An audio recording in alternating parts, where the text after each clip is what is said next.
Evening, everybody. Apologies for that first stream. I don't know what happened. We had some technical issues. It's our first ever stream on this channel, so I think it was a bit rusty, needed breaking in a little bit. But welcome to Kop Talk, our launch day, and we thought we'd start with a Kop Talk spotlight special on the one and only Egyptian King Mo Salah.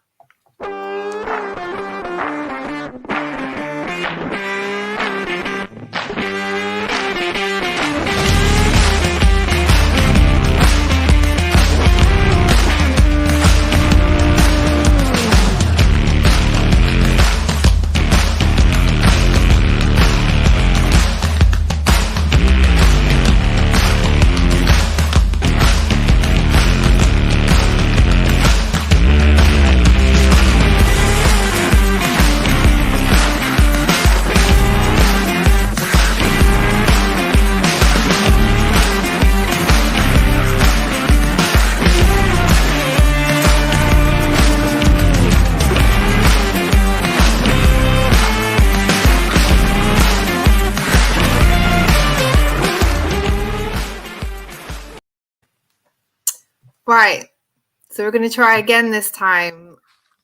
Apologies about that. We don't know what happened, but if you're rejoining us, thank you so much for sticking with us and waiting for us to kick off the second round. So after all that drama, just what you need for a TV launch, hey? A channel launch. So for those who don't know, we are from FTV Sports, and we have now branched off into a new channel, Kop Talk. I hope you're going to enjoy it. We're going to be bringing you weekly shows, pre-match, after-match, watch-alongs. And this is one of our shows we're going to be doing. It's called a Spotlight Special. And we thought to kick it off, we'd start with Mo Salah. I'm joined by our new Kop Talk panelist, Ashley. Hi. Do you want to introduce yourself? Yeah, I love Mo Salah. I'm one of Mo Salah's biggest fans. I can't wait to speak about him. He's great. I think all across the fan base, he's just well loved, well liked. I thought we'd just start off with this pre-LFC because I think why us Kopites love him so much is it's not just talent. It wasn't just handed to him. He's worked very hard to get where he is today. Humble. He's so humble, and that's because of where he's come from. So obviously he grew up in a small village. His dad was a defender actually in the football team. Okay. But most of his support came from his dad. I think when he was 8, he was just known as being the fastest in his village. I'm not surprised. That was his thing. Yeah, that's his thing, isn't it? Is his speed. Is always well known for that. Age 14, he signed for Egyptian Premier League team, and it was in Cairo. But where he lived in his small village, so this was his day as a 14-year-old. He would get up at 7 a.m. to go to school, Right. 2 hours, and then he would get 5 buses to go and train 4 or 5 days a week. Sometimes he was getting home at like 10 at night, 1 in the morning. I saw an interview, he said the buses would be really busy and his friend used to lift him up and push him through the window so that he didn't miss the bus to make sure that he made it, which I thought was quite cute. But it just shows the work ethic from young. All he had on his mind was football. Dedication. And it just shows. I think he made his first team debut at 15. That was 2010, and his first ever debut goal was that year in December as well. So that was probably a screamer. Probably. I mean, that's kind of come along with it, hasn't it? So he started off with his speed, and he did have his skills, but his finishing and his accuracy, I think he's honed that over the years. And I think that just shows, again, his hard work and dedication. So we've actually got, this was him when he first started out, our little Mo. down in the bottom there. Oh, look at him. Yeah, and actually he said that coach is like a second father to him, because obviously he's traveling a lot at that time, and having to spend a lot of time away from home. His dad was supporting him, spending a lot of money. You can imagine in a small village like that, they didn't have a lot of What money. was this team called? I've got it wrote down. I knew you were going to say that, and I don't know how Hey. to pronounce it. You put me on the spot here. I can't remember the name of it. I'm sure someone in the comments, if you're watching, I apologize. I did have it written down somewhere. After all the faff, I've kind of gone off of it. But I do know. So from he was playing there, I think it was in February 2012. There was like a big riot in Egypt, in one of the stadiums, and a lot of people were injured. And in the end, the Egyptian league, they shut the league down for the rest of that season, and they said, right, we're going to just call it off now. It was like a big deal. And at that time, Basel, I think that's how you say it. Nick's going to comment and laugh at me now. They'd been watching him for a while. So they thought, right, let's take this opportunity. They set up a friendly with the Egyptian under-23 team, so they could watch him. I think he came on in the second half, scored 2 goals. That's what he does. Yeah, and they were like, right, do you want to stay for the rest of the week and train with us? And then that was it. That was where his career began at Basel. And it's funny, actually, he replaced Shaqiri. Okay, stepped into the little man's shoes. Yeah, same build, similar build, all of that. He was a good replacement for Shaq, wasn't he, really? Yeah, definitely. They were calling him the Egyptian Messi, weren't they, back then? Yeah. Well, I mean, he's like a god to them, isn't it? He's said in a few of his interviews there was a lot of pressure put on him from his country from a young age, because they just watch him all the time. They're watching what he's doing and helping him, supporting him. But it's quite funny because I'm gonna annihilate this name, Mamdoun Abbas.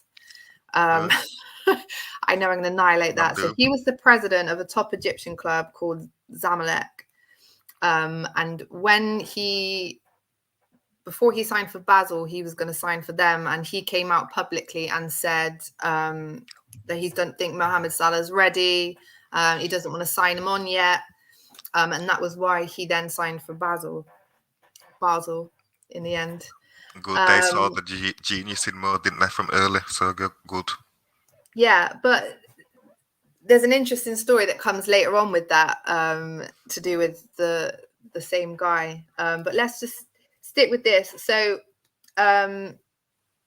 he made 29 appearances in the Swiss league, but only 10 of them lasted longer than an hour. I think they realized they needed to protect him. He was still quite young. They didn't want to push him too much, which I think is really good. It's similar to what Pep did with Foden, probably what we'll do with our youngsters as well. You don't want to burn them out at a young age. I think even at the age of 15, when he signed for his first team, he was on a special diet because he was still so young and his muscles weren't formed.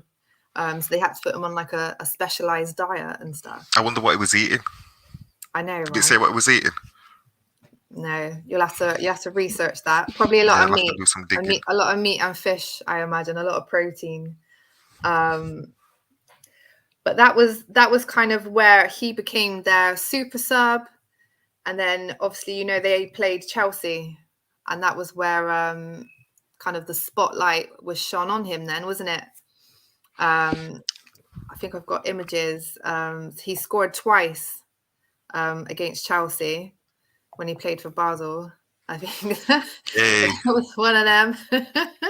Excellent. Chipping it over the keeper, calm. Yeah. One of them was at the bridge as well, Look at Gary Cahill's face. I know, right? He does not look happy, and then this is the other game. He's praying on the floor. He's always kept his faith, hasn't he? I think that's Lampard, isn't it? Humble. In the corner. Yeah, devastated. Yeah. Is that Azpilicueta? Is it? No.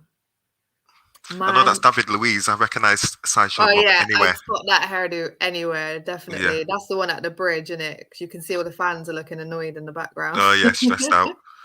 Yeah. So that was where like he was kind of highlighted by Chelsea. They saw him. He got the equaliser at Stamford Bridge, and then they went on to win 2-1, and then he got the late winner on their next match. So both times they beat Chelsea. I thought Brendan Rodgers was going to sign him around about those times because there was all sorts in the papers and I was getting excited, but he went to Chelsea and yeah, I was devastated. I remember that. I think the reports were we did put a bid in as well, didn't we, for 11 million? I think Chelsea won out for some reason. I don't know why, but I mean, in a way, it's probably better that it happened that way. Yeah, it worked out nice. Yeah, definitely. He also scored in the Europa League versus Spurs. Quite enjoyed that little stat there. No, yeah, good. And then they won the league 2012, 2013. They won the league. You know, he's just got that little touch, hasn't he, that he brings. So then along came Chelsea. And like we were saying before the show, he describes it as the worst times of his career. Yeah, horrible times, he said. There with Jose. So I think he was still young. He'd only just started playing in foreign leagues. He couldn't speak English very well. Look at who the manager is. I'm not being funny. He's hardly the most, what would you call it? He's very uptight and aggressive and... He's not the most nurturing, is he? Well, Mo didn't like him, did he? Obviously didn't like him. Do you know, like he loves Klopp and stuff. He didn't like him. Yeah. He wanted to get out of there. So I think the coach at Basel, I'm going to get fed up saying this now. I think the coach there was quite nurturing and kind of helped take the pressure off. And then when he's gone to Chelsea, I think he said there was so much pressure. Think about the players that were there as well. You know, you've got John Terry. You've got all these big personalities in the dressing room. It wasn't a very loving environment. It wasn't very, you know. They'll probably try to bully him and stuff, you know, in training or whatever. But yeah, I think a few people said he just looked a bit lost. He just felt a bit out of his depth. He's not the most vocal, is he? He's quite humble and quiet. And they never took him under. Nobody took him under his wing. They just left him. That's it. I think Jose was just the wrong fit for him. I think probably had he come to Klopp at that age, different story. Like what we'll see when he then moved on.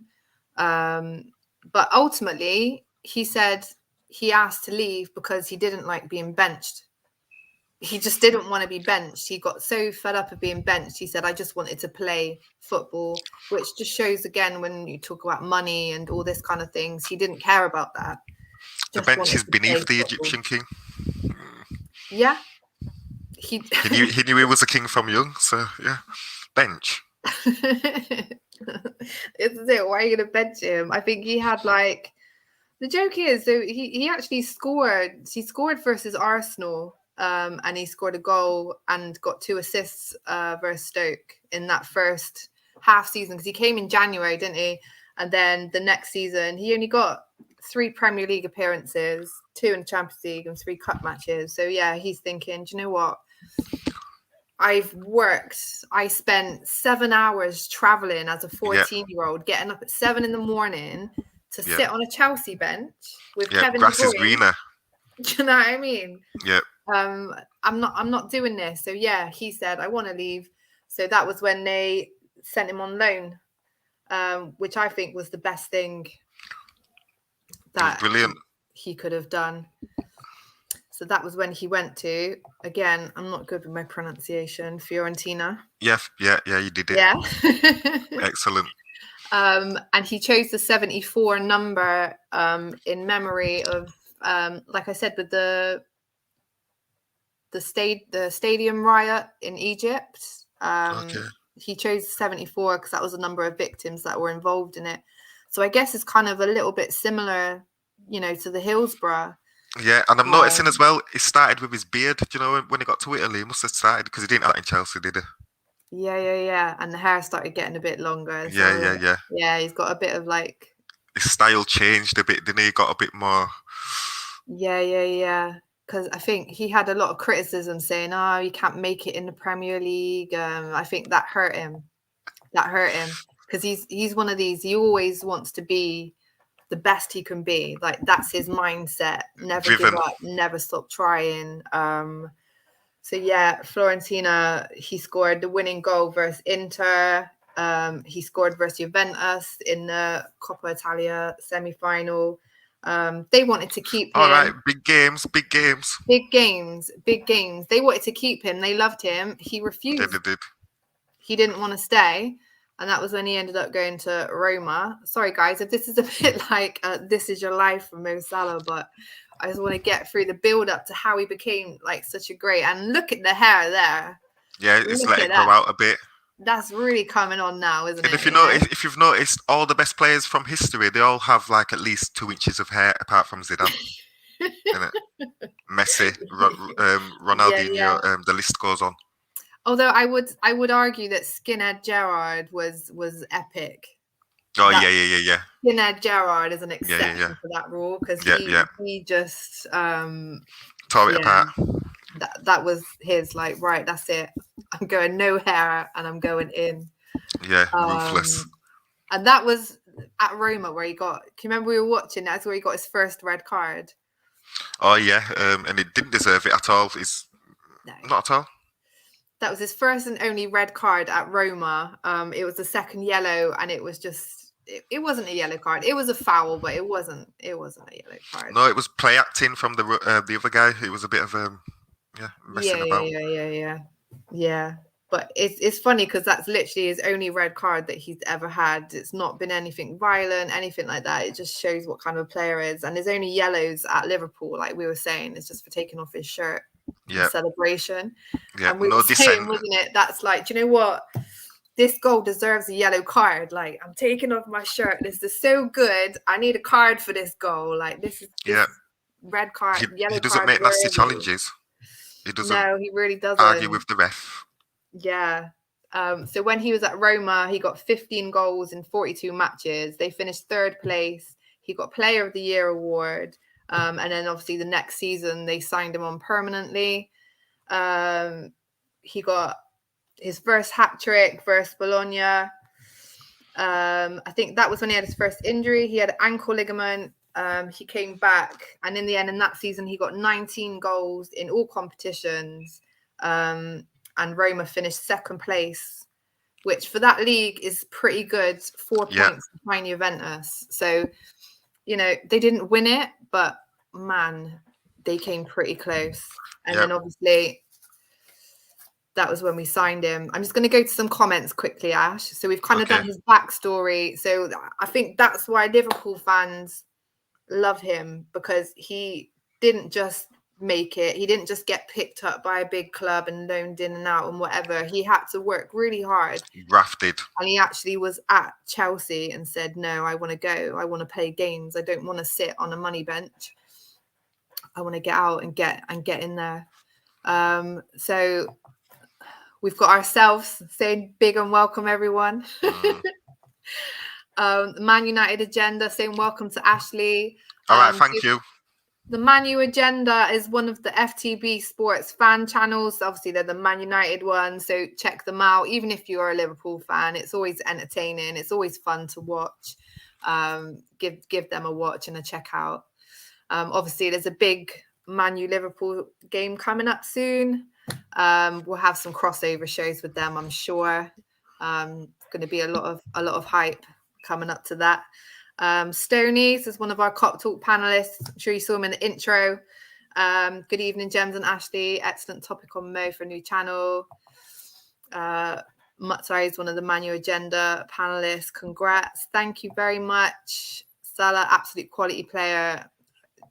This is what I love about our FTB family. We all no quality football. And regardless of fan bases, if someone's a good player, you just have to recognise it. You've got to.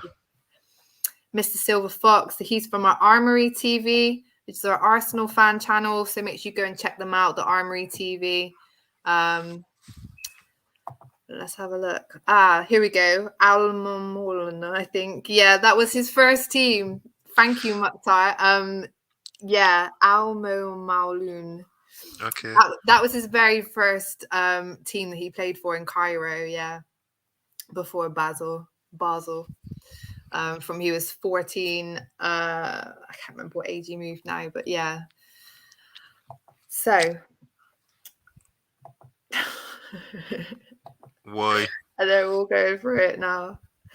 The Dugout Football Channel. Thanks for watching. Thanks for joining us. Good evening. Nice to be supporting another Liverpool fan channel. Good luck and enjoy. Thank you. We do appreciate everybody that's tuning in. Everyone's watching. Give us a thumbs up. Give us a share. Even after all of our technical issues. Thanks for rejoining us again.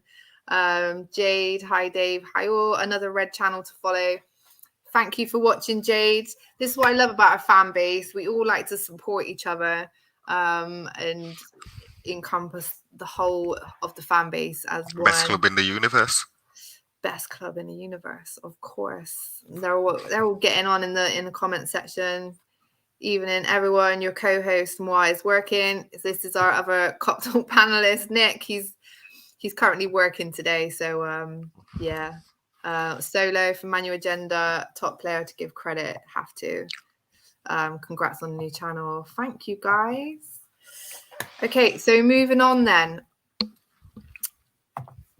This is when he became Liverpool player, and this season, the 2017-2018 season, I mean, I've just highlighted on my notes as record breaker season, because that's what it.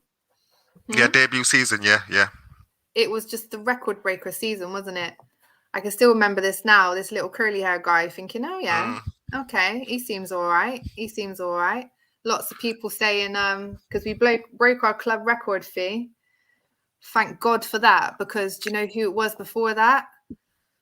Andy Carroll. Yeah, it was Carroll. Oh, I was just glad for someone to break that fee, because the fact that he'd been our most expensive player was just embarrassing, completely embarrassing. The day we signed him, I was working with an Italian and he was a Juventus fan, and I says, so how good is Mo? And he goes, better than Mane. And I thought, and Mane had been tearing it up for us, and they said better than Mane. I thought, all right then, we've got a serious guy coming. Yeah, because I hadn't seen a lot of him. Obviously, I'd heard about him and I'd seen the Champions League matches and stuff. And I just thought, oh, he looks fast, he looks hungry. That's how I always remembered him before Liverpool, is this fast, hungry player that just always looked like he wanted to bite, and get in on the action. But this is where that interesting story comes in with the guy that refused to sign him, and he publicly came out and said that he's not ready to be signed. So this season, I think it was November, Salah invited him to come and watch him play at Anfield versus Chelsea, and here he is sat there watching. Okay. But no bitterness, no nothing. He just invited him nicely and friendly. But I think in a way he's like, look what I've become. And in a way, I guess, thankful, because that gave him that motivation. Yeah, true. Ultimately, to say, okay, you think I'm not ready? I'm ready. It would have made him work harder. Exactly. Yeah. So he did say himself, there was no anger in it. He just wanted him to come and see. He doesn't believe in negative feelings, and we need to thank this guy. Yeah, and then this is what he got to see, that goal. Boy. I remember that goal. We didn't win that game, but he got that goal, didn't he? Yeah, against his old club, the ones that he wasn't happy at. Yeah, his old club. With the manager that had rejected him, watching in the stands. So I think he was feeling pretty smug that day. Yeah, proving all his doubters wrong. Yeah. All of them. Pretty smug that day. So what, like, looking back on this game, and that was the game he didn't celebrate, and a lot of people thought it was because it was Chelsea, but it wasn't. It was because there'd been an attack on a mosque 2 days before. Okay. I don't think he really gave too much craps about Chelsea, to be honest, but I think it was to do with that. But for me, this season, I remember us playing versus Porto. I think it was the round of 16. And that was, I think, I remember that being one of the first times I kind of thought, okay, Mo's arrived. Like, Mo has arrived. This is what he's about. That kind of, I think I got a picture of that as well here. Like, some of his best goals that season was crazy. So for me, this was the moment that I thought, wow, this guy is something special. And I think Steven He's left the Gerrard keeper said, crawling. Steven Gerrard actually commented after that goal and said, we're witnessing the start of greatness. And, you know, talent can spot talent, I guess. Yeah. But that goal was crazy. He was basically doing keepy uppies on a touchline. The calmness, you know, it wasn't a volley, it wasn't a blast, it wasn't anything too outrageously. It was like the calmness, the keepy uppy, like heading it over the Was this before or after he scored that goal where he ran down the pitch against Arsenal? Do you know where he just left them all? Ran down the whole pitch. Oh gosh, I can't remember, you know. I know that was one of his first early when goals. you can see through the tunnel. Or no, the one I'm thinking of actually is the one. Remember we were saying where you can see down the Anfield tunnel on the pitch. Yeah. And this is like just another case of his speed. You just see him running past, and then it's like 3 seconds later, you just see a bunch of players running to catch him, and it's like that old cartoon, you know, and it's like. I love that clip. I love that clip. So this season, Ash, what was your like main memories of this first season? Like, so the Arsenal goal that was on the back. I can remember his debut goal. It was a bit scruffy. He had to it was just bouncing. It came off the crossbar or something, and he just tapped it in for his first goal. His first season, the amount of goals he got. Because it was ages ago now, wasn't it? I'm trying to think. I know. I've actually he scored so many goals. Yeah, so this was like his records that he got that season. It is absolutely crazy. Most goals in a 38 game. Okay. He got 32. I mean, yeah, in the Premier League, 32. He scored in the most games as well. So there was 24 games that he scored a goal in. The most goals by an African player. The most Premier League Player of the Month awards in a single season. You know, he hasn't got a Player of the Month award since then either. So I've just read the top. So that's records in one season. Wow. This was the record-breaking season. Yeah, he broke all these records. So if he broke any more now, he'd have to break his own records, basically. Most teams scored against in a Premier League season. He's sharing that with Ian Wright and Robin van Persie. So I'm sure the way he is and his mentality, I'm sure that he wants to break that record. So he's up there on his own. Most left-footed goals scored in a season. First player. This was what I can remember being absolutely crazy. So he scored more goals than the whole of West Brom, Swansea, and Huddersfield that season. And no one's ever done that before. Just him alone outscored 3 whole Premier League teams. That's proper sharpness, awareness, everything. Yeah. And this is all the records he's broken at Liverpool for the whole of his career. So obviously he got the 44 goals. That was in that first season. Absolutely insane season. There's just loads of other ones. He's beat some fantastic players to get there, and he's actually, you know, the most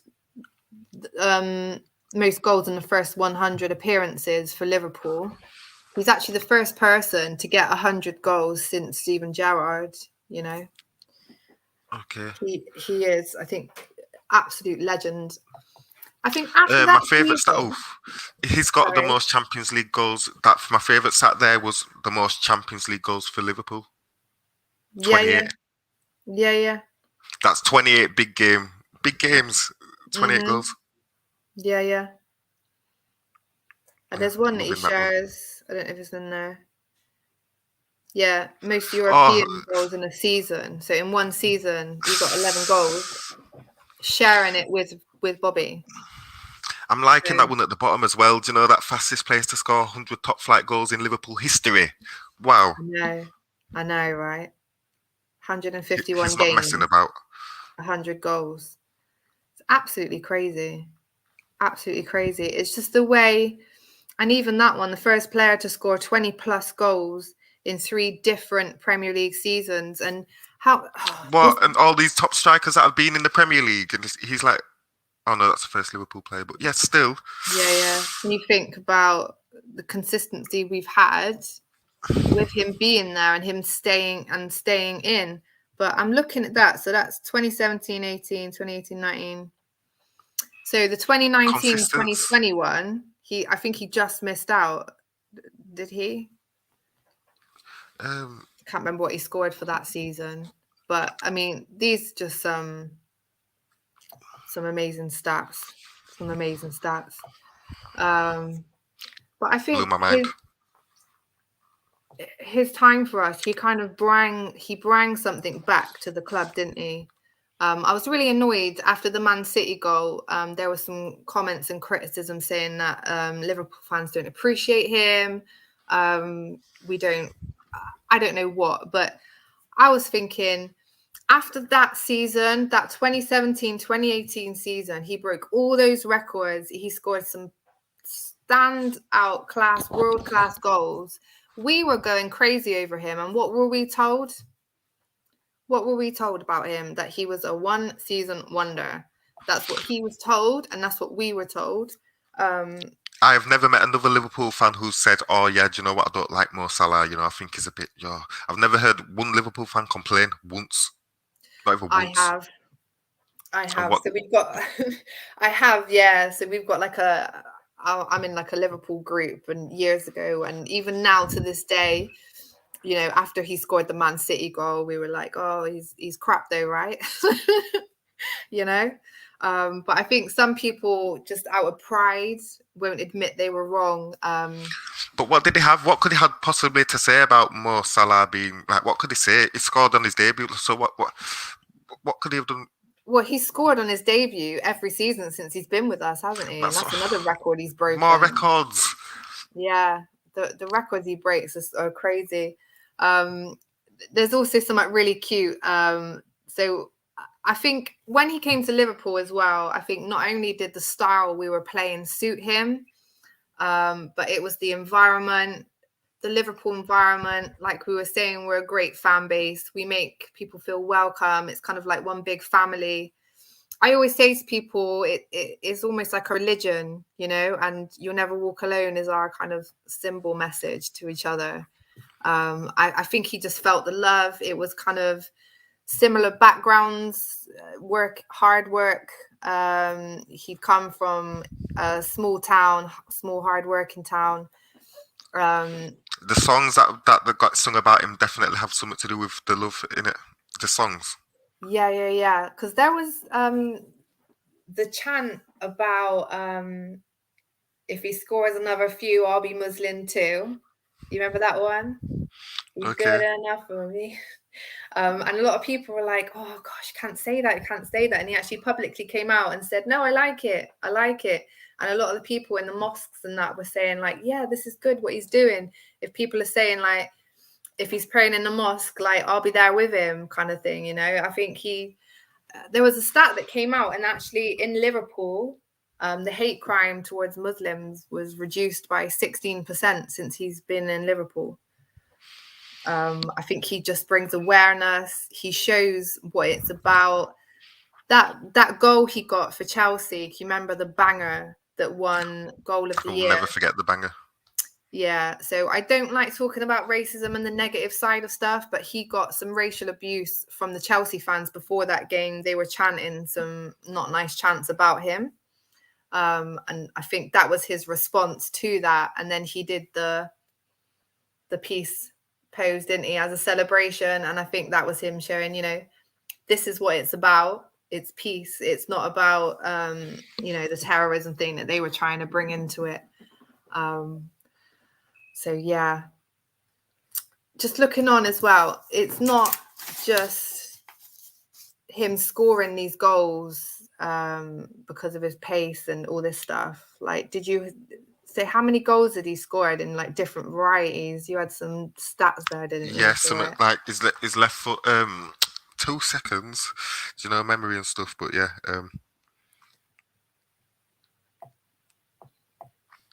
Yeah, so his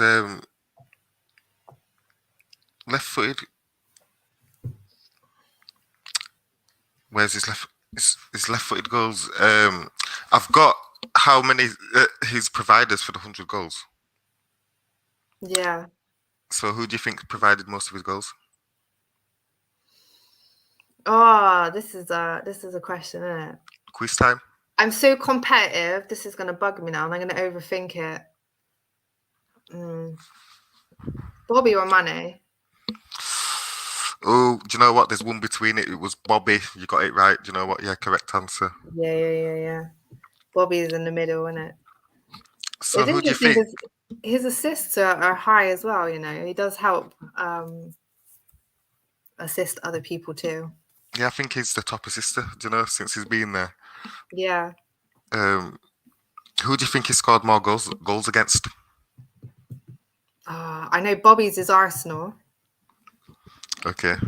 Watford? No, it isn't. No. No, I don't know. Chelsea. But it's got. Do you know what? He scored quite a few goals against Watford, so you were close, very close. I know that because he scored 4 in 2018, and that was his first hat trick. But he literally scored 4 goals against them. That was why I said that one. So yeah, West Ham. He loves playing against West Ham. Interesting. Doesn't like the pork. He likes playing against Arsenal as well. Arsenal are one of his favourite teams to play against. Yeah. I think it's the setup, isn't it? It's different setups of teams. If they're going to come out, he likes that as well. I mean, this goal as well was one of my favourites. The angle he got on this goal to get it in, that was absolutely crazy. Insane. Absolutely crazy angles. Yeah. Well, you know, I mean, I'll throw this up now. His recent Man City one, and everyone was in shock. And I was thinking, why is everybody shocked? He's been doing this for years, for seasons. I'll throw this one up. The Spurs one. Near enough the same style of goal. Near enough the same. All on the same foot. This was him doing it versus Man City in the Champions League. You know? Is it because now he's in his 5th season? What's your personal favourite all-time Mo Salah goal? This one as well versus Everton. Do you remember that? They won the Pukas Award and people didn't like it and they kicked off about it. But that was the same thing on his weaker foot. My favourite goal. So it kind of started like this. Oh, is that James on the floor? Was that time he got out-muscled? Yeah. Upper body strength. The guy's like bent over, had enough.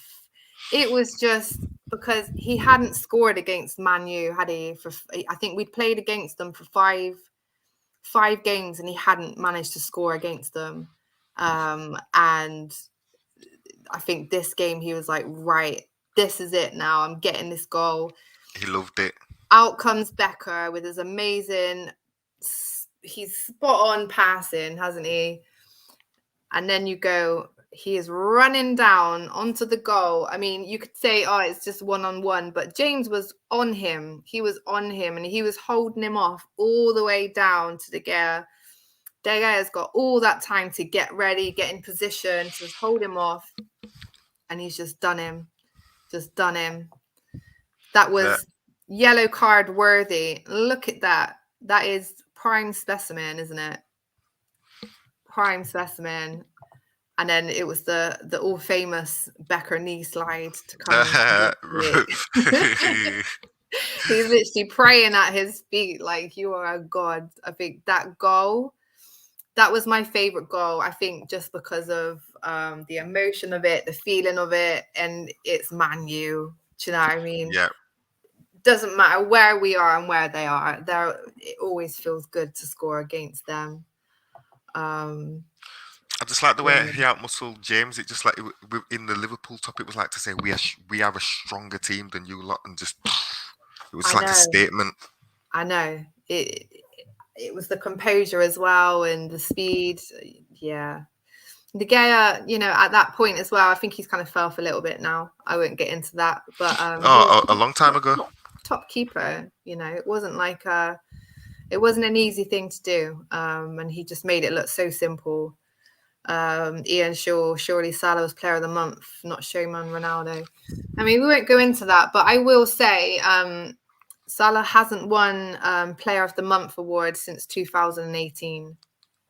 And you look at his stats. Have you seen Andy Robertson's statement about this player of the month award? No. Let me get it up. A statement from Andy Robertson. Gary Lineker also kicked off about it. I'll show you. Look, it's Andy Robertson. You know, I'm not being fake and stuff. Andy Robertson. He says, Mo Salah has 99 goals in 21 matches in the league since March 2018, and he hasn't won a single Player of the Month award. The agenda against him is unbelievable. The best in the league. Fact. Salah has created more chances than anyone other than KDB since 2018. Man U fans will. This is Robbo saying this. Having a little. Man U fans will always use this award to make their club look relevant. Don't worry, more. Every normal fan, other than the ones in the United bubble, will see that you are the best in the world at present and deserved it. It's got to be the Cristiano Ronaldo show, otherwise he spits his dummy out like a spoiled kid, and everybody knows this. That's Robbo. Wow. Robbo's one to speak up, isn't he? When he wants to, he doesn't hold his mouth. Standing up for his boy. I would just say, do you know what? He knows what he can do. He doesn't need that to show him. Do you know what he's most proud of? So he's got 2 golden boots as well, hasn't he? And he said he's most proud of them because they look pretty and expensive. Okay. So yeah, I do just find it crazy, you know. He's only ever won 3, I think. 3 Player of the Month awards. Ever. Yeah, so it's us that appreciate him. It's the other people that don't really, innit? Yeah. We've always known this. And I think it's only just now, that Man City game, that I can finally now say I don't think he's underrated anymore. Yeah. For years, there's been a change in how people and the pundits and stuff are speaking about Mo all of a sudden since that goal. It's mad. Yeah. And it's frustrating. I find it really frustrating. We've got Reese with us. So Reese is one of our loyal Kop Talk followers. Ash, he's always on wherever we are. Reese. How we were good. What a picture. I think that was probably De Gea bent over. There's some good pictures there. And Nick, he's in the same group. Like, he's heard people diss Mo Salah. It's crazy. Apparently he's greedy and dives too much. I think it's just a joke.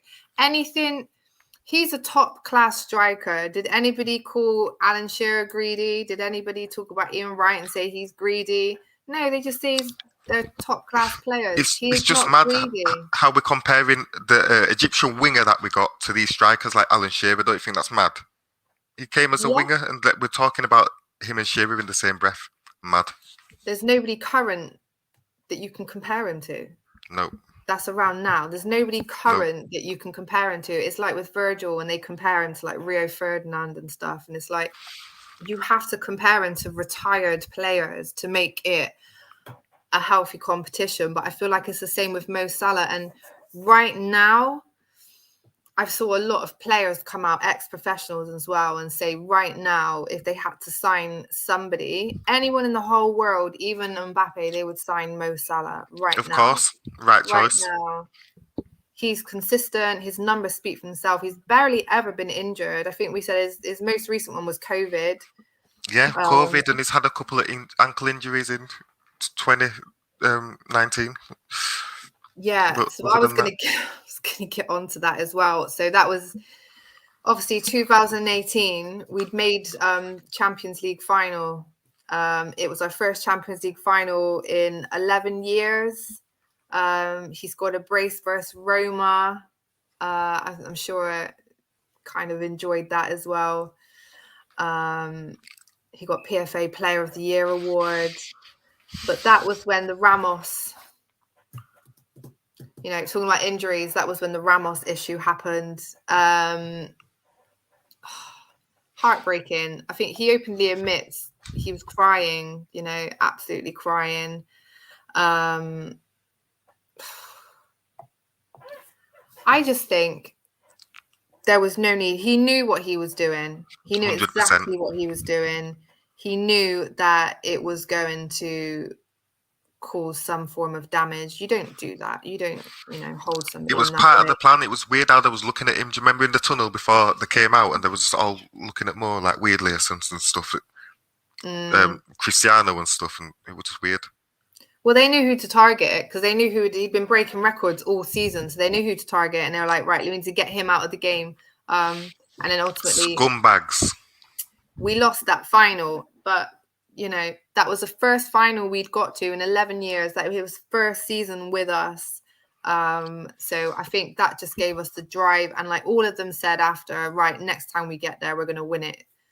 And then the other injury, I can't remember the guy's name now. I don't know if anyone watching can remember his name. He played for Leicester and he had a big afro, massive afro. I'm sure it's Chowdhury. Something like that. I think this was his only other injury he had. I think he caught him on the back of his ankle. I think he cried then as well because he just doesn't like missing. I think someone said as well when he signed for his first Premier League club, he signed in September and he didn't score till December. And they said that after every game he would cry and get angry because he wanted to score a goal so much. He'd get really emotional. Winner. Proper winner. When he was injured by this guy, that was when he had to miss the Barcelona game at Anfield. I was heartbroken. Can you remember that the Barcelona game?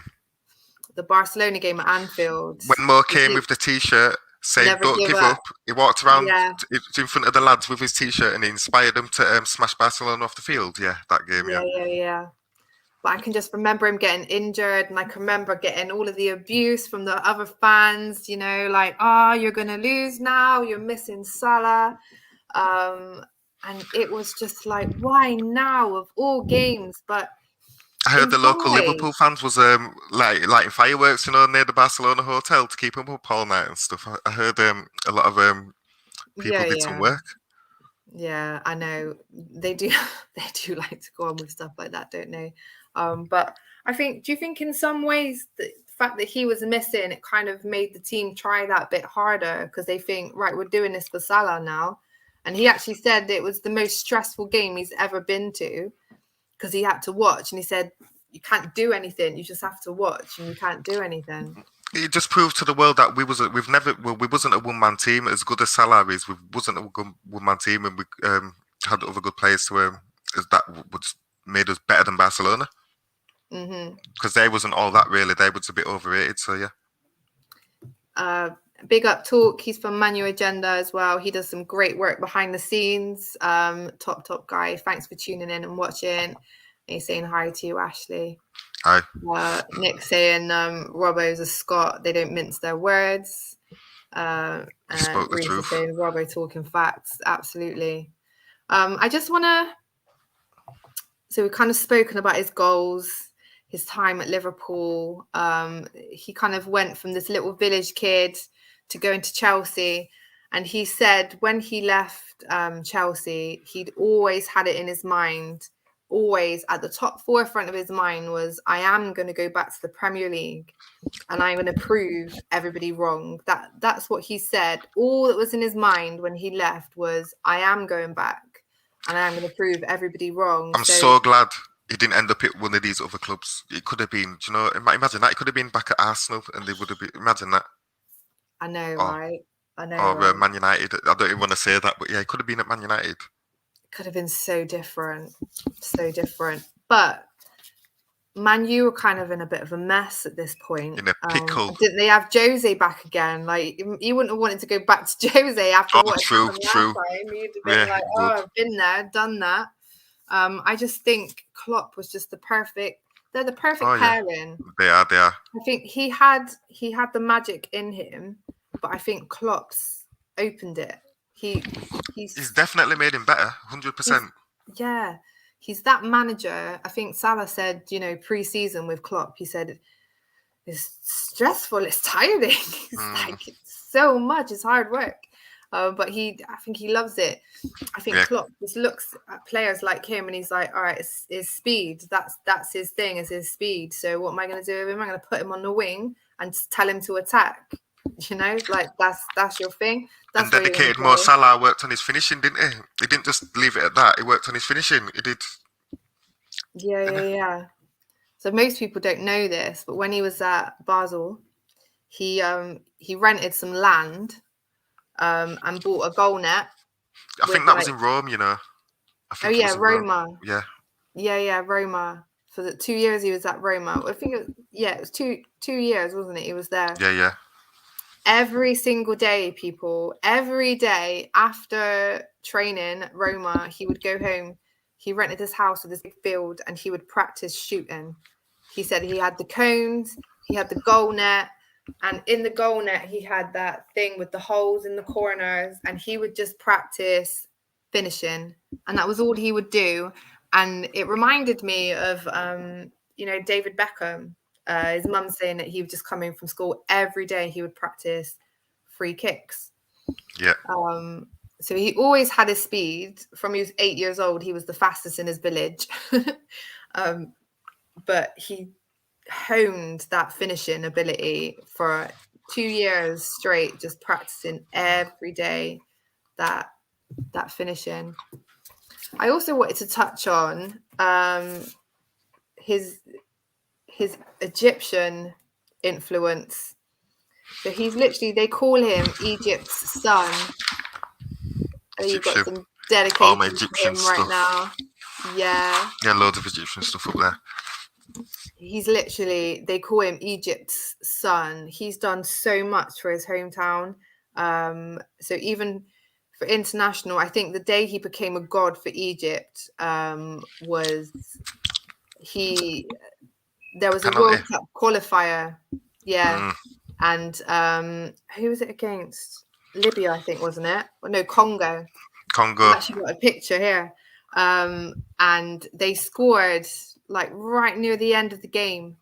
And I think everyone was like heads down, like crying. They were getting upset. 94th minute, Egypt get a penalty.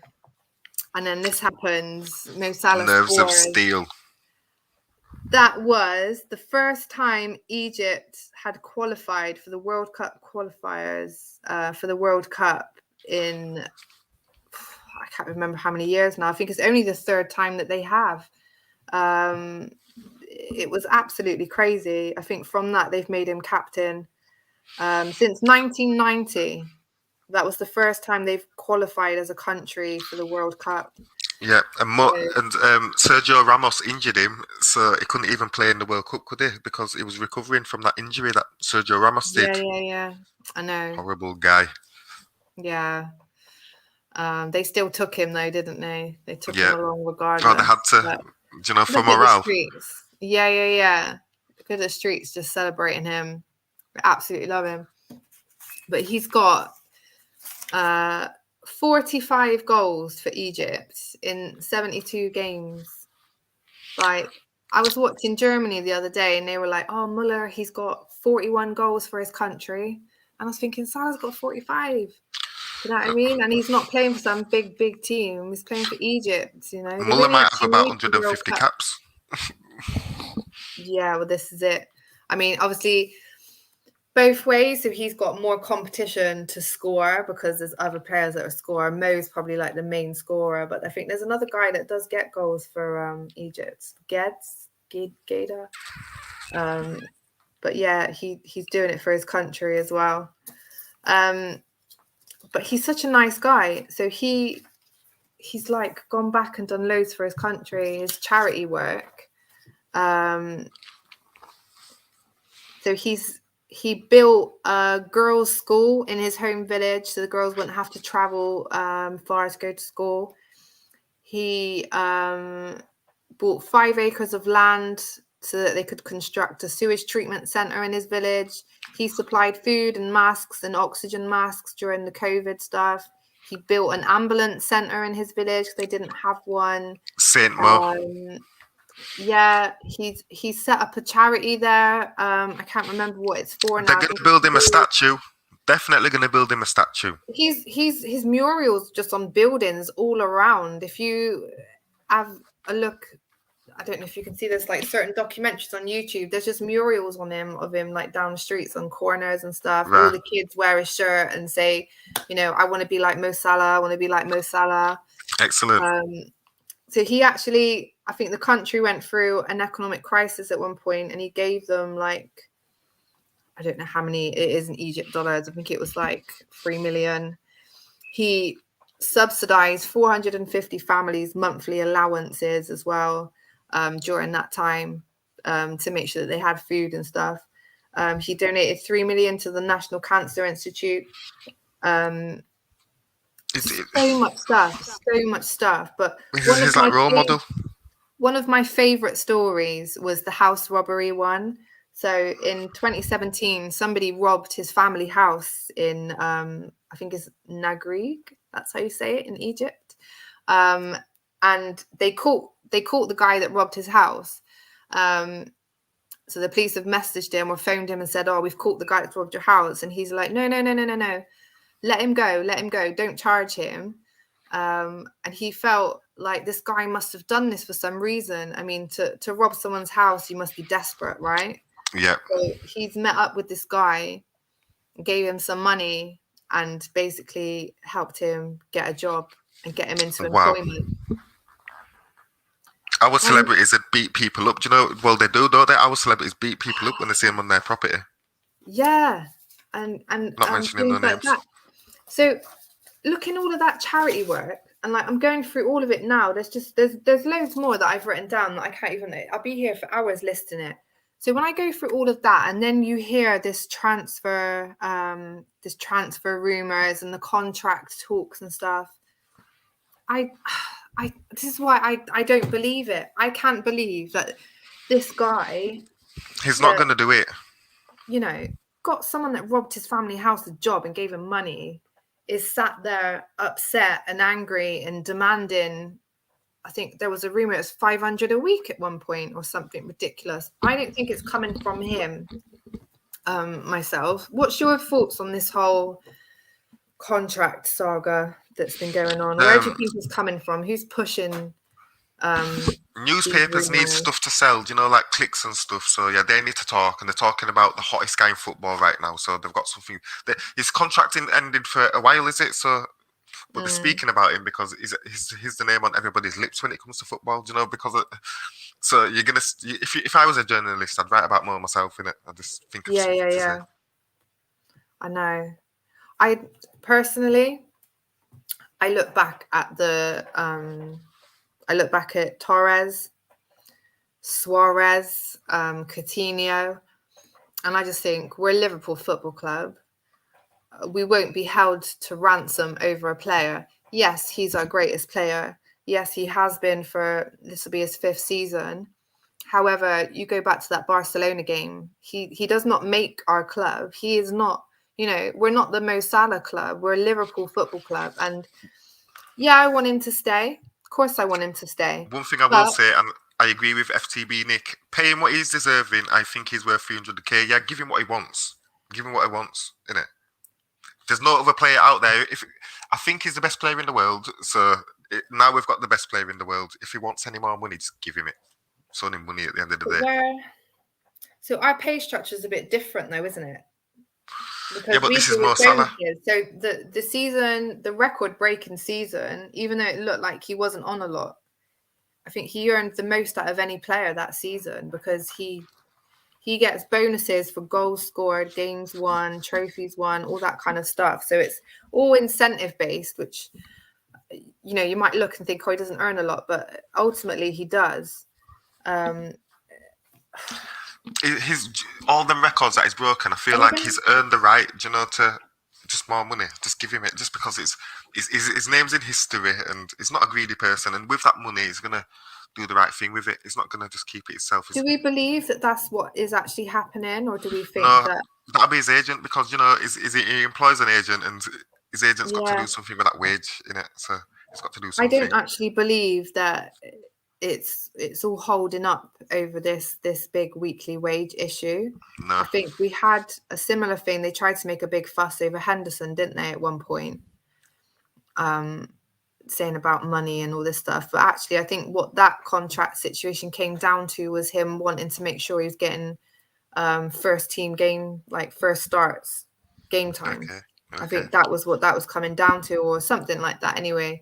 So we don't actually know what the situation is. I don't like to speculate, but ultimately, if he does go, I wish him the best of luck. I think me and Stoney have said this before.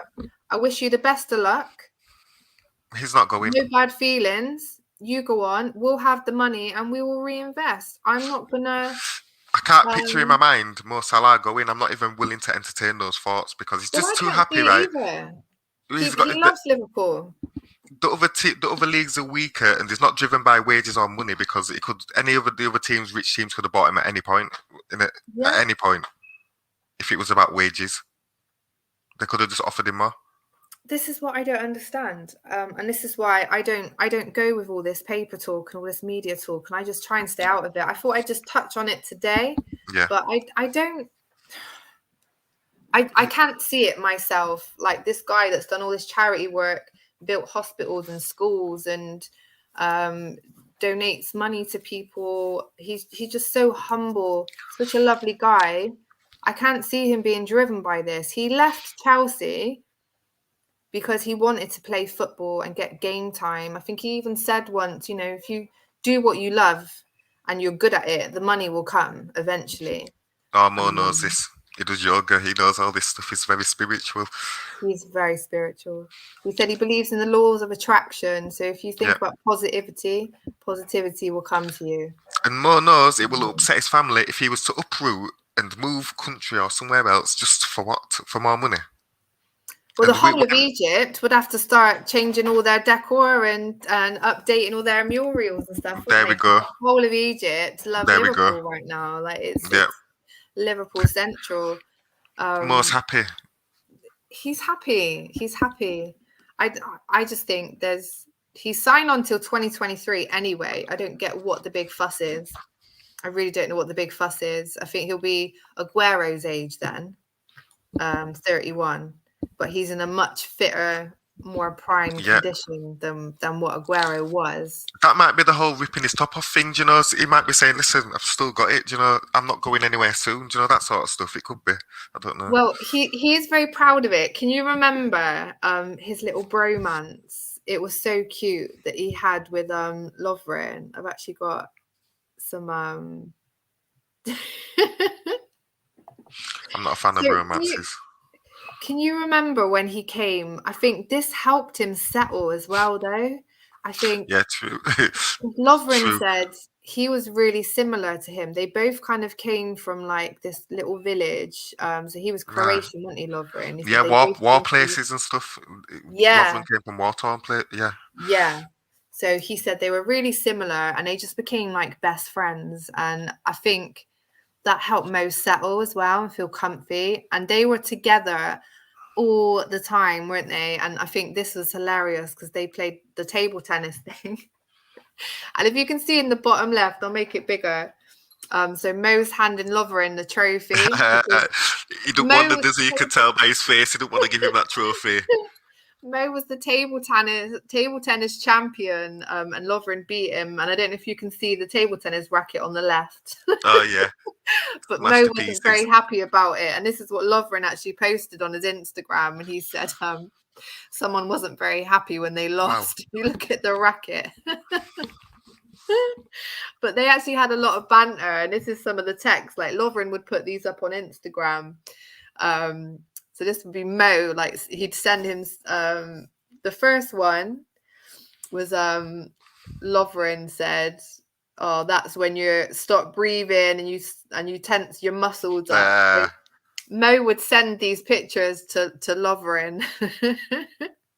And he's like, "What do you want?" "No, nothing. I sent it by mistake." So he obviously knows how he looks. He likes how he looks. I think he is, while he's quiet and humble, you know, there's an interview where he's getting measured for a suit before the Player of the Year awards. And the woman says to him, "Did you know that you were going to win?" And he was like, "Yeah, that's why I'm getting fitted for the suit." It's got that humor, but that confidence, but that comes from hard work, isn't it? And him knowing, if I put in the hard work, good things are going to come. Good things. Yeah, well, the Mo Salah training regime, he does he does the wide chin-ups. If anybody wants to be like Mo, do the wide chin-ups. You been practicing that now, Ash? 2 days. I mean, 2 days deep. Definitely. We've got TTM Sports. Thanks for tuning in. One of them is James. He's one of our Kop Talk panelists as well. Bigger muscles than a prime Thor. His muscles are just ridiculous. You know, I think we did a D-Day stream, and there was a few comments about his age. A lot of people talk about his age. Sorry, but you know, that doesn't look old to me. And he did that versus Man City as well, didn't he? Does not look old to me. I think he's a good role model. He doesn't go out. He doesn't drink. He eats healthy food. Always training, does yoga. So I don't think his age is going to be a big deal. So he'll be playing till he's 40, definitely 39, 40. Yeah. He might be a striker, do you know, that doesn't run. He'll be a striker, do you know, fox in the box. As he ages, what do you think he's going to adapt his game to? Like, how will that go, do you think? So he'll keep his dribbling skills. He'll still be able to do the quick footwork, but he won't be running, down the wing. So he'll be staying more in the box, in and around the box. Yeah. He's not going to lose that shot. Do you know that shot? Because he'll retire once he loses his shot. Instead of running down and then turning on people and like coming in from behind, he'll just have to wait. He'll just have to wait in that position for it to come to him. And he's very good, with his back to him. He likes spinning off him, so that's why Jurgen put him as centre forward, because he can do that now. So yeah. Well, that's what he did versus Man City, didn't he? Yeah. He looked round and he thought, right, yeah, he's there. I'm going to spin that way. Too easy for him. Too easy. And actually, I quite liked when we had. I've said this a few times. I like the Trent Elliott Salah combination. And I think actually, as Salah gets older, with Elliott behind him, it means he doesn't have to track back as much, because he's so good at tracking back and defending and helping out. He's so not a selfish player at all. No.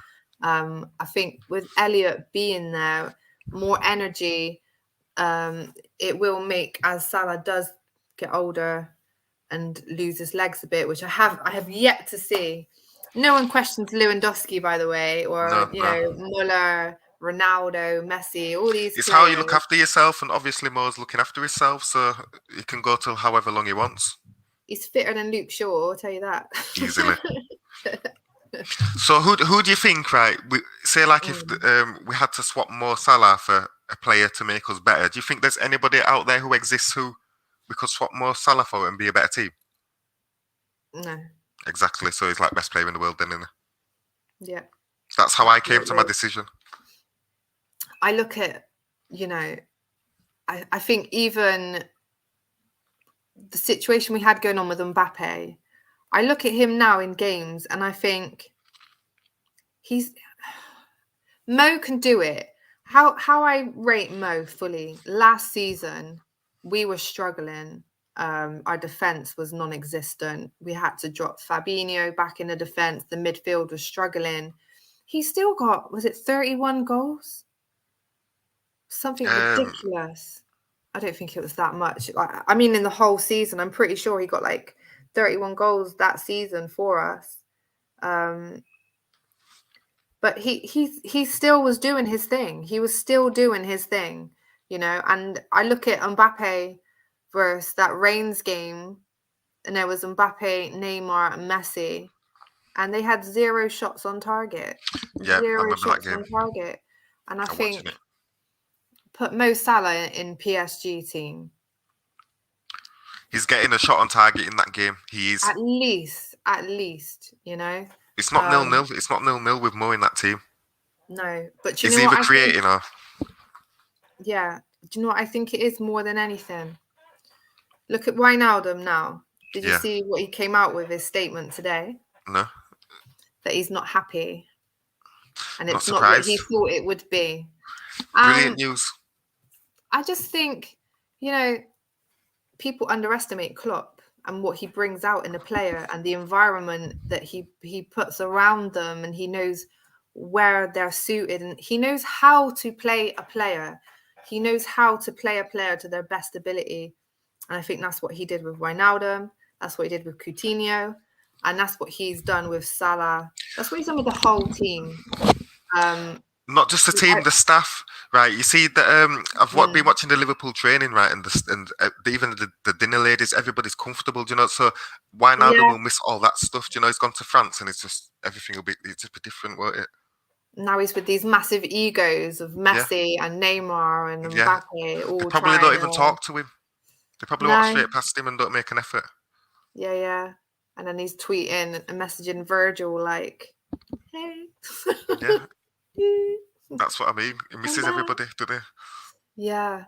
I mean, I don't really remember him doing anything magnificent or whatever, but I'm sure now Messi's there, he's just going to get outshone no matter whatever he does, you know. He's just going to be part of the furniture over there. He's not a big name, is he? He's just going to retire. We got TTM Sports, James saying that Mo will be a centre attacking mid or a striker. Yeah, I guess he'll be doing. He could do that, yeah. Yeah, like Aguero was towards the end, wasn't he? He's better than Ibrahimovic at the same age. Yeah, of course. Got more sharpness, more pace, more Ibrahimovic speed. was in these weak leagues for a long time. Ibrahimovic came to the Premier League when he was nearly on his last legs. Yeah, I think as well, when I look at Mo's never dropped below a level. No. That first season he came, he broke all those records, but I think that was because we were molding into something else. I'd have to look at the sheet, but then I'm pretty sure the next season the goals spread out and we changed tactics a little bit, so it wasn't so much him getting all of the goals as it was before that. But then we were like, that was when it was Salah, Bobby, Mane, wasn't it? Like the front trio. Oh yeah. Hardcore. So the goals were shared out a little bit more. That's all that was. But I don't remember. This is his 5th season. He's never dropped below his standard. Salah. Has he ever had a goal drought? Really? No, I remember the goal drought. Maybe 1-2 games maximum, and that's not a drought. Yeah. Serious. As mad as it sounds, I think more improved when Virgil joined, you know, because it was more solid at the back. So it was just, I don't know, it just made the team better and Mo's game better as well. Yeah, and obviously that was, you know, Coutinho left. We got Virgil and Becker. Yeah. And it just meant that the front were freer, you know. Well, the back had leaders. Virgil had leaders at the back. Virgil and Alisson like to spot Mo with the long runs, don't they? They like to spot Mo's run from the back, and they've been doing it, haven't they, for a long time? Them long searching passes, and that's what we missed last season from Virgil, wasn't it? But Mo still managed to find a way to. Oh, he always does. To break down. Interesting. TTM Sport says Ginny may return to Newcastle. What do you mean? I don't know. They're too rich. They can buy anybody. So why him of all people? Really? come on. Well, this is the thing though, Ash. I was on a stream earlier, so you can't just go out there. Like, it's not. I can't see Newcastle just going out there now. Like, all right, we're going to buy Haaland and Mbappe for what? To fight No. relegation? They can't do it like that. They have to do it slowly. Like, look at how Man City did it. They had to do it slowly. So where Newcastle have to start now is getting into Europe. That's what they need to focus on now. They need to get into Europe. Once they've got into Europe, then they can start building, and then, you know, ultimately that's when they can start. Right now, we're going to go out and we're going to get. I've been having nightmares. Money signing. I've been having nightmares that they're going to come for some of our players, like especially Henderson, because he's from up those ways. So it's like, and he's getting older, so he'd be perfect for them as well, wouldn't he, Henderson? But I mean, yeah, I'm having nightmares. I think we've had the best of Henderson now. So if he did go in the summer, it'd suit both of us, wouldn't it? I would be fine with that. I love Jordan to bits, but if he went to Newcastle next summer, I'm cool with that. Yeah, so that's my prediction. Henderson to Newcastle, maybe not January, summer. And there's a lot of talk about Oxlade-Chamberlain as well, because he wants to get more game time and he's just not going to be getting it. I think he thought he would be, but it's such a hard team to break into. And our midfield options are ridiculous. We've got 10 midfielders. It's absolutely ridiculous. The options. I don't think they can come for Curtis or Trent because the Scousers out there and they're loyal. They're a bit more loyal than the others in it. But yeah, but I feel like they're going to come for some of our players because we are the best. I just think that's paranoid. I don't know. Yeah, I could definitely see Wijnaldum returning to Newcastle though. He's saying he's not happy. He'd be the star player there. I think he might regret his decision. I can't see us buying him back. No. We're not going to go backwards now. I think Thiago was essentially his replacement. I think Klopp likes to replace players before they go without really doing it. TTM Sports, take Nico, please. We'll do a transfer show soon. Don't worry, we'll get off this topic now. We need to do a transfer topic so soon. But honestly, what's wrong with Nico? Why don't you like Nico? He's just not. It's just not breaking that mold. It's not breaking that mold. He's behind Trent, isn't he? So Tsimikas. I know, but he's brilliant, isn't he?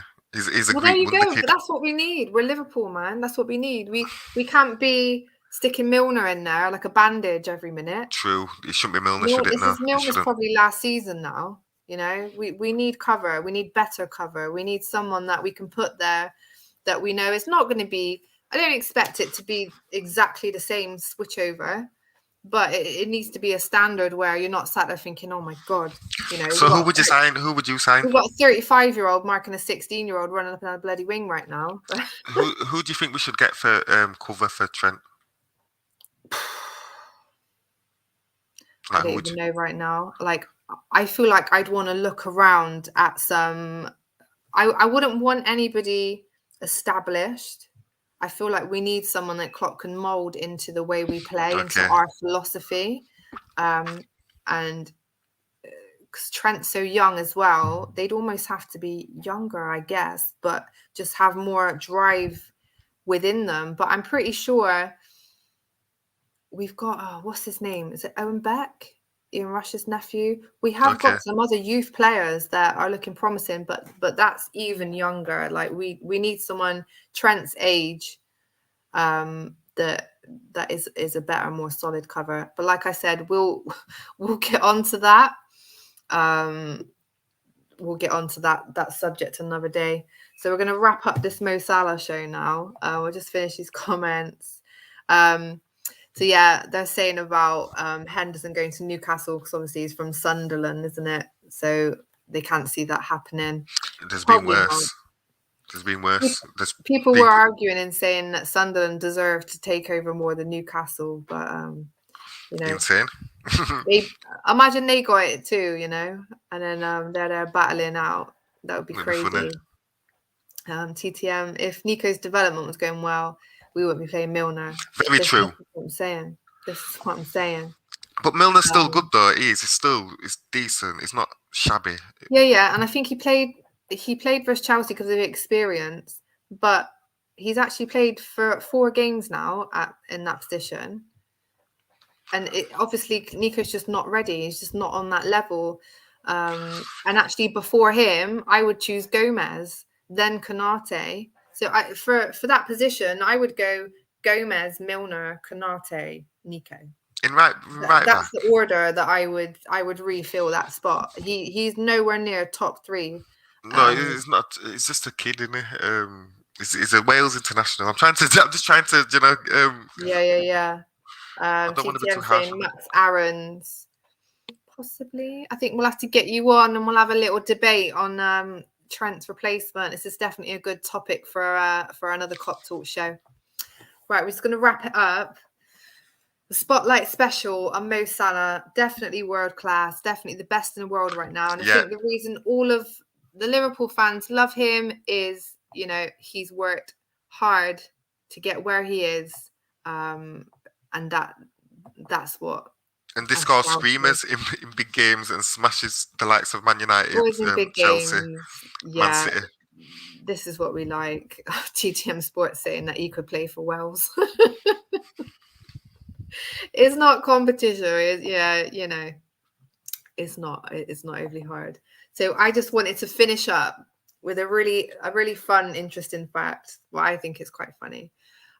So Mo Salah has got his own companies.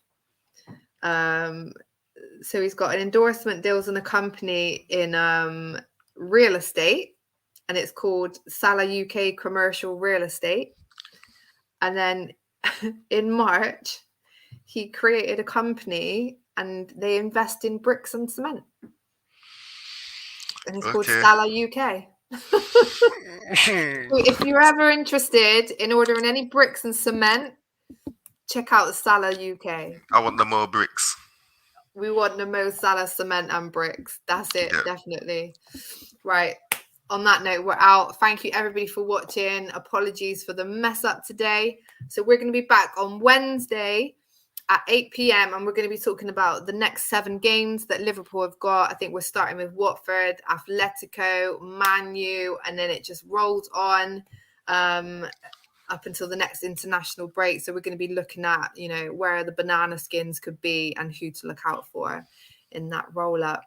So thanks for joining me tonight, Ash. It's okay. It's been a great discussion and we will see you on Wednesday at 8 p.m. Thanks, guys.